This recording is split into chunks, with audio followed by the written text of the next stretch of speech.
الحمدللہ رب العالمین والعاقبۃ للمتقین والصلاة والسلام علی سید الانبیاء والمرسلین اللہم صلی علی سیدنا و مولانا محمد وعلی آلہ سیدنا و مولانا محمد النبی الامی وازواجہ وامہات المومنین وذریاتہ واہل بیتہ کما صلیت علی ابراہیم وعلی آل ابراہیم انک حمید مجید۔ دوستو ساتھیو، درود پاک 1000 مرتبہ پڑھنے سے کیا فائدہ ملتا ہے؟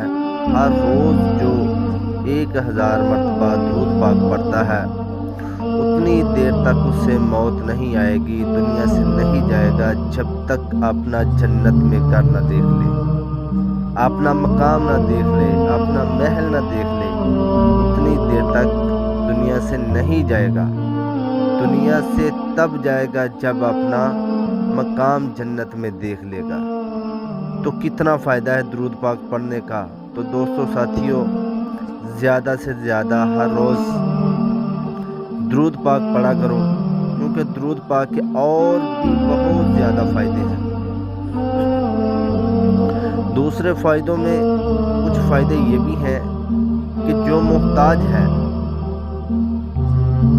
رزق روزی کی وجہ سے اور لوگوں کے آگے ہاتھ پھیلانا پڑتا ہے، تو اس کو چاہیے کہ ہر روز درود پاک زیادہ سے زیادہ پڑھے۔ ایک روٹین بنا لیں اپنی کہ اتنا درود پاک پڑھنا ہے، تو انشاءاللہ دنیا کی محتاجی سے دور ہو جائے گا اور اسے اللہ کی رحمت سے رزق ملنا شروع ہو جائے گا۔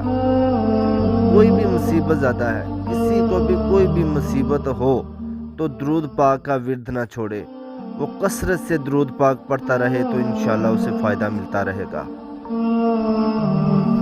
اللہ رب العزت ہمیں زیادہ سے زیادہ درود پاک پڑھنے کی توفیق عطا فرمائے۔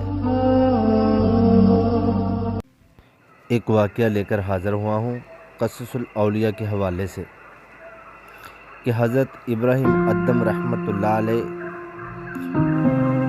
بہت بڑے بادشاہ تھے اور بادشاہی سے فارغ ہو کر تو رات کو رب تعالیٰ کی عبادت کیا کرتے تھے۔ تو اچانک کیا ہوا کہ چھت کے اوپر کسی کے قدموں کے چلنے کی آواز آئی۔ تو حضرت ابراہیم ادم رحمۃ اللہ علیہ کہنے لگے کہ چھت کے اوپر کون ہے؟ تو عرض کرنے والا عرض کرتا ہے کہ میں چھت کے اوپر اپنا اونٹ تلاش کر رہا ہوں، مل نہیں رہا۔ تو حضرت ابراہیم ادم رحمۃ اللہ علیہ کہنے لگے کہ چھت کے اوپر آپ کا اونٹ کہاں سے آ گیا؟ تو کہنے والا کہنے لگا کہ اے ابراہیم، اگر مجھے چھت کے اوپر اونٹ نہیں مل سکتا تو آپ کو گرم نرم بستر کے اوپر اللہ تعالیٰ بھی نہیں مل سکتا۔ تو یہ بات حضرت ابراہیم ادم رحمۃ اللہ علیہ کے دل میں بیٹھ گئی، تو انہوں نے نرم گرم بستر چھوڑا اور دریا کے کنارے جا کے بیٹھ گئے۔ کچھ عرصہ ایسے ہی ذکر الہی میں گزرا تو ابراہیم ادم رحمۃ اللہ علیہ کا وزیر وہاں سے گزر رہا تھا، تو وزیر کی نظر پڑی حضرت ابراہیم ادم رحمۃ اللہ علیہ کے اوپر، تو عرض کرنے لگے اے بادشاہ سلامت، بادشاہی ٹھیک تھی یا پھر یہ فقیری؟ تو حضرت ابراہیم ادم رحمۃ اللہ علیہ کہنے لگے کہ ہمیں فقیری ٹھیک ہے، وہ تو انسانوں کے اوپر میں حکومت کیا کرتا تھا، آج میں دریا کی مخلوق پر بھی حکومت کرتا ہوں۔ تو وزیر کہنے لگا کہ اگر آپ دریا کے جانوروں پر بھی حکومت کرتے ہو تو ہمیں بھی دکھاؤ۔ تو حضرت ابراہیم ادم رحمۃ اللہ علیہ نے اپنی سوئی دریا میں پھینک دی تو فرمانے لگے کہ اے دریا کی مچھلیوں میری سوئی لے کر آؤ۔ تو سبھی مچھلیوں نے سونے کی سوئی لے کر حاضر ہوئیں۔ تو حضرت ابراہیم کہنے لگے کہ یہ میری سوئی نہیں، میری جو سوئی ہے وہ لے کے آؤ۔ تو پھر بعد والی جو مچھلی ہے وہ چاندی کی سوئی لے کر حاضر ہوئیں۔ تو حضرت ابراہیم ادہم رحمۃ اللہ علیہ کہنے لگے کہ یہ بھی میری سوئی نہیں، میری جو سوئی ہے وہ لے کے آؤ۔ تو ایک مچھلی کے منہ میں وہ سوئی تھی تو لے کے حاضر ہوئی، کہنے لگی اے ابراہیم یہ ہے آپ کی سوئی۔ تو حضرت ابراہیم ادہم رحمۃ اللہ علیہ کہنے لگے کہ وزیر دیکھ، کل میں لوگوں کے اوپر حکومت کیا کرتا تھا، آج اللہ تعالیٰ نے اتنی صلاحیت دے دی، ہمت دے دی کہ میں دریا کی مخلوق پر بھی حکومت کرتا ہوں۔ دوستو ساتھیو، اکثر مومنین مومنات مسلمین مسلمات اس درجے پر کیوں پہنچتے ہیں؟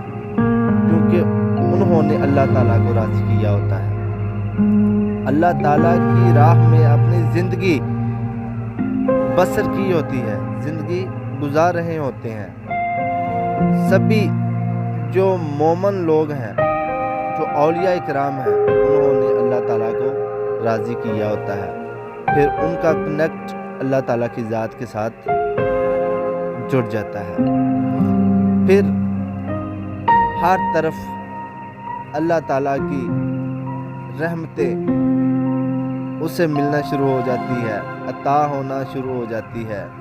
تو دوستو ساتھیو، ہمیں بھی چاہیے کہ اللہ تعالیٰ کا ذکر کریں، اللہ تعالیٰ کی ذات کو راضی کریں، اور ہم اللہ تعالیٰ کی ذات کو راضی کرنا شروع کر دیں گے تو انشاءاللہ فضل تعالیٰ اللہ پاک ہمیں بھی راضی کرنا شروع کر دے گا، کیونکہ ذکر الہی رب تعالیٰ کا قرب حاصل کرنا ہوتا ہے۔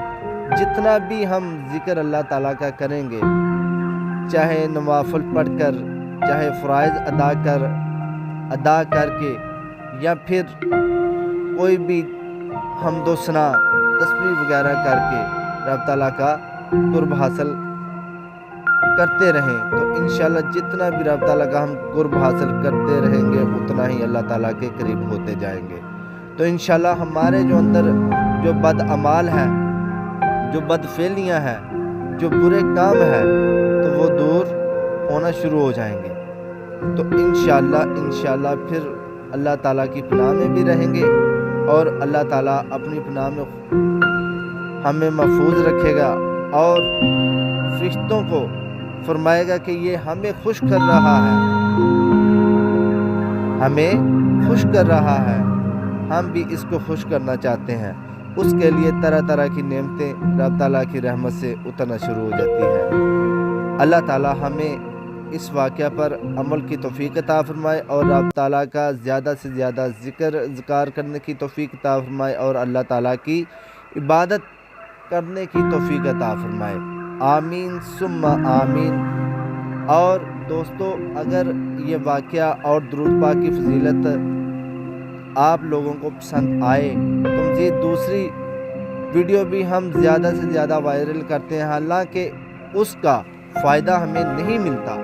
فائدہ آپ لوگوں کو اس ویڈیو کا ملتا ہے جو اسلامی ہے، جو دین کے اوپر بنی ہوئی ہے، اور اسلام کے اوپر بنی ہوئی ہے، اسلام کے طور طریقے کے مطابق بنی ہوئی ہے۔ تو دوستو، جتنی بھی ویڈیو وائرل ہوتی ہے اتنا ہی اجر ملتا جاتا ہے، کیونکہ بری ویڈیو وائرل ہوگی اس کا گناہ اتنا ہی زیادہ بڑھے گا جتنی وہ ویڈیو وائرل ہو رہی ہے، اور اگر اسلامی ویڈیو وائرل ہوگی جتنی بھی ہوگی اتنا زیادہ نیک عمل آپ کے نامہ اعمال میں بڑھتا جائے گا، کیونکہ قرآن کریم فرقان حمید میں ارشاد باری تعالیٰ ہے فَمَن يَعْمَلْ مِثْقَالَ ذَرَّةٍ خَيْرًا يَرَهُ وَمَن يَعْمَلْ مِثْقَالَ ذَرَّةٍ شَرًّا يَرَهُ۔ جو ذرہ برابر بھی نیکی کرے تو اللہ تعالیٰ اسے دیکھ رہا ہے، اور جو ذرہ برابر برائی کرے تو اللہ پاک اسے بھی دیکھ رہا ہے۔ دوستو ساتھیو، یہ مت گمان کرو کہ اللہ پاک ہمیں دیکھ نہیں رہا۔ جو بھی ہم برے اعمال کر رہے ہیں سبھی کو دیکھ رہا ہے۔ انسان کے سامنے تو پوشیدہ کام کر لیتے ہیں ہم کہ یار ہمیں کون دیکھ رہا ہے۔ آپ لوگوں کو دو مخلوقیں دیکھتی ہیں، آپ جتنا چاہے چھپ کر اپنا کام کر لو، برے اعمال کر لو، تو دو مخلوق دیکھ رہی ہیں، دو مخلوق، اور ایک خالق اور دوسری مخلوق۔ اللہ تعالیٰ بھی اسے دیکھ رہا ہے اور اس کی مخلوق فرشتے بھی دیکھ رہے ہیں۔ جو بھی انسان برے اعمال کرتا ہے درج بھی ہو رہے ہیں، لکھے بھی جا رہے ہیں، ٹھیک ہے، اور اللہ پاک دیکھ رہا ہے ہم سب کے تمام اعمال کو جو ہم کر رہے ہیں، اور فرشتے لکھ رہے ہیں، کیونکہ یہ رب کی مخلوق ہیں فرشتے، اور رب خالق ہے، پیدا کرنے والا ہے۔ تو پیدا کرنے والا ہمیں دیکھ رہا ہو تو ہم کہیں کہ ہمیں کون دیکھ رہا ہے؟ کل قیامت کے روز جب یہ کام ہمارے سامنے آئیں گے تو نامہ اعمال ہمارے ہاتھوں میں دیا جائے گا، تو کیا دیکھیں گے؟ ہم خود پڑھیں گے تو پھر ایک دوسرے سے نظریں چرائیں گے، چھپائیں گے کہ یار یہ ہمارا نامہ اعمال دیکھ لے گا، ہمیں کیا کہے گا۔ اس دنیا میں بھی چھپ رہے ہیں اور آگے بھی چھپیں گے، لیکن چھپا نہیں جائے گا۔ دوستو، جو ہم یہاں کریں گے وہی کچھ ہم آگے بھیجیں گے، کیونکہ ایک حدیث فرما لیں کہ صحابہ اکرام رضوان اللہ علیہم اجمعین بیٹھے ہوئے تھے، تو آپ سرکار دو عالم صلی اللہ علیہ وسلم تشریف لائے اور آپ فرمانے لگے، صحابہ آپ لوگوں نے کیا کچھ سامان تیار کیا ہوا ہے، کیا اعمال جمع کیا ہوا ہے؟ تو سبھی عرض کرنے لگے، سرکار بہت زیادہ اعمال جمع کر لیا ہے ہم نے۔ آپ سرکار دو عالم صلی اللہ علیہ وسلم نے فرمایا کہ میں اس مال کی بات نہیں کر رہا جو دنیا کا مال ہے، میں اس مال کی بات کر رہا ہوں جو آگے تم بھیج رہے ہو۔ تو سبھی صحابہ خاموش رہے، حالانکہ آپ کی صحبت میں رہنے والے تھے، تو آپ کے ساتھ عبادت کیا کرتے تھے، آپ جو حکم فرماتے تھے وہ مانتے تھے، تو ہم کون سے حکم مان رہے ہیں؟ دوستو، کبھی اپنی طرف بھی غور کرو کہ ہم نے بھی دنیا سے جانا ہے، دنیا چھوڑ دینی ہے، تو کیا ہے ہمارے پاس، کیا جمع کر رہے ہیں؟ تو دوستو ساتھیو، اگر اچھی بات لگے تو اچھی بات سمجھ کر، اسے صدقہ جاریہ سمجھ کر دوسروں سے شیئر کریں اور زیادہ سے زیادہ وائرل کرنے کی کوشش کریں، کیونکہ کسی کے دل میں بھی بات بیٹھ جائے، آپ کا بھی سبب بن جائے گا اور ہمارا بھی سبب بن جائے گا، کیونکہ ایک بھی نیک اعمال کرنا شروع ہو جائے تو ہمارے لیے نظریہ نجات بن جائے گی، کیونکہ ایک ایک نیکی کی ہمیں ضرورت پڑے گی تو کوئی بھی ہمیں دینے والا نہ ہوگا، سبھی کو اپنی اپنی پڑی ہوگی، نفسی نفسی نفسی ہو رہی ہوگی، ہائے ہماری جان ہماری جان ہماری جان، ایسے چلتا رہے گا۔ دوستو، اپنا اعمال خود آپ جمع کرو اور